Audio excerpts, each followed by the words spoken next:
Hello friends, welcome back to my channel Bangali Rasoi. আজ আমি আপনাদের সাথে শেয়ার করতে চলেছি আলুর চপের রেসিপি। একদম দোকানের মতন আলুর চপের রেসিপি আমি শেয়ার করছি এই ভিডিওতে। রেসিপিটা যদি ভালো লেগে থাকে অবশ্যই একটা লাইক শেয়ার করে দেবেন আর কমেন্ট করে দেবেন। চলুন ভিডিও শুরু করা যাক। এখন এইবার আমি করে নেব ভাজা মশলা। তার জন্য একটা কড়াইয়ে দিয়ে দিচ্ছি গোটা ধনে, আর দিয়ে দিচ্ছি গোটা জিরে, আর দিয়ে দিচ্ছি দুটো শুকনো লঙ্কা।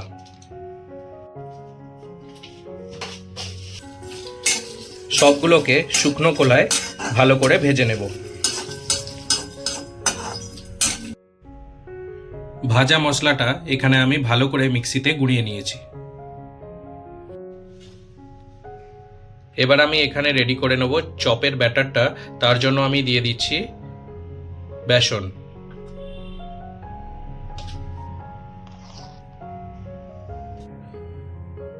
বোলের মধ্যে আমি নিয়ে নিয়েছি 8 চামচ মতন বেসন। এবার আমি অ্যাড করে দিচ্ছি একটু নুন, অ্যাড করছি সামান্য হলুদ, আর অ্যাড করছি সামান্য পরিমাণে Kashmiri red chilli powder. Add করে নেব সামান্য পরিমাণে সাদা তেল। ভালো করে বেসনটাকে হাত দিয়ে মিক্স করে নেব।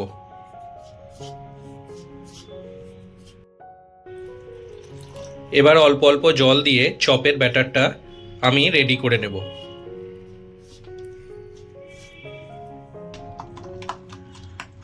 ব্যাটারটাকে ভালো করে এইভাবে ফেটিয়ে নিতে হবে।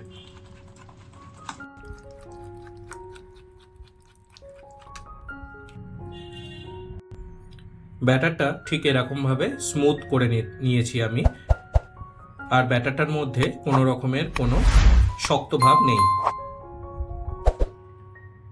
এখানে আমি ব্যাটারটা রেডি করে রেখে দিয়েছি। চপ বানানোর জন্য আমি এখানে নিয়ে নিয়েছি সেদ্ধ করা আলু, আদা রসুন বাটা, দুটো পেঁয়াজকে আমি কুচি করে নিয়েছি, আর করে নিয়েছি ধনেপাতা কুচি। কড়াইয়ের মধ্যে আমি নিয়ে নিচ্ছি অল্প করে সরষের তেল। তেল গরম হয়ে গেছে, আমি তেলের মধ্যে দিয়ে দিচ্ছি কেটে রাখা পেঁয়াজ।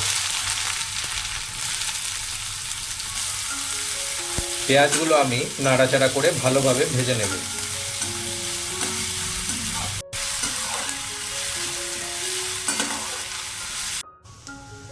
পেঁয়াজটা এখানে নরম হয়ে গেছে। এবার আমি অ্যাড করে দিচ্ছি 2 চামচ মতো আদা রসুন পেস্ট। ভালো করে পেঁয়াজের সাথে মিশিয়ে নেব। মশলাটা রেডি হয়ে গেছে। এবার আমি এর উপরে দিয়ে দিচ্ছি সেদ্ধ করে রাখা আলুটা।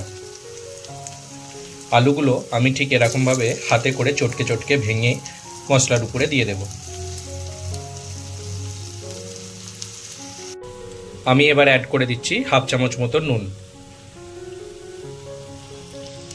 অ্যাড করছি সামান্য পরিমাণে হলুদ, আর অ্যাড করছি 1/2 চামচ কাশ্মীরি রেড চিলি পাউডার, আর অ্যাড করে দিচ্ছি বেটে রাখা ভাজা মশলা।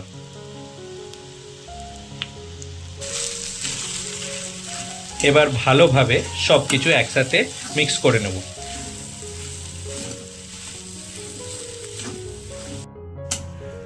আলুর সাথে মশলাটাকে ভালোভাবে এরকমভাবে মিক্স করে নিতে হবে। আর যখন আলুটা এই পর্যায়ে চলে আসবে তখন বুঝে নিতে হবে মশলাটা রেডি হয়ে গেছে চপ বানানোর জন্য। আপনারা যদি এই অবধি আমার ভিডিওটা দেখে থাকেন অবশ্যই একটা লাইক করে দেবেন যদি রেসিপিটা আপনাদের ভালো লেগে থাকে। এখানে আলুর পুরটা রেডি হয়ে গেছে। এবার আমি একটা প্লেটে এটাকে ঠান্ডা করতে দেব। পুরটা এখানে ঠান্ডা হয়ে গেছে। এবার আমি চপগুলো বানিয়ে নেব। একটা প্লেটে আমি ছড়িয়ে নিচ্ছি কিছুটা শুকনো বেসন। এবার এখান থেকে অল্প করে আলু কেটে নেব। এবার আমি আলতো আলতো করে চাপ দিয়ে আমি চপের শেপটা বানিয়ে নিচ্ছি।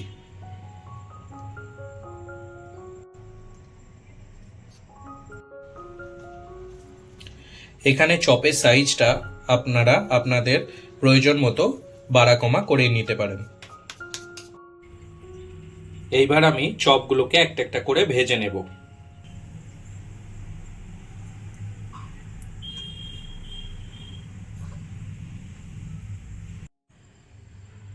এবার আমি চপগুলোকে তেলে ভেজে নেব।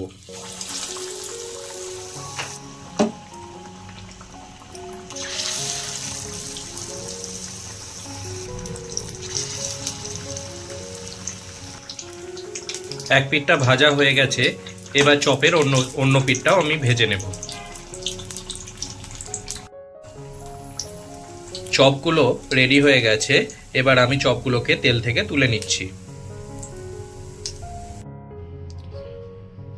দোকানের মতো চপ কিন্তু আমার এখানে রেডি হয়ে গেছে একদম। আর এই রেসিপিটা আমি কিন্তু খুবই সহজভাবে বানিয়েছি। যদি আপনার রেসিপিটা ভালো লেগে থাকে অবশ্যই একটা লাইক অ্যান্ড কমেন্ট করে দেবেন। আর এখানে আমি চপটা মুড়ি দিয়ে সার্ভ করছি। আপনারা চাইলে এটা শুধুও খেতে পারেন। আপনারা যদি আমার চ্যানেলে নতুন হন তাহলে অবশ্যই একটা সাবস্ক্রাইব করে দেবেন। দেখা হচ্ছে পরবর্তী রেসিপি নিয়ে।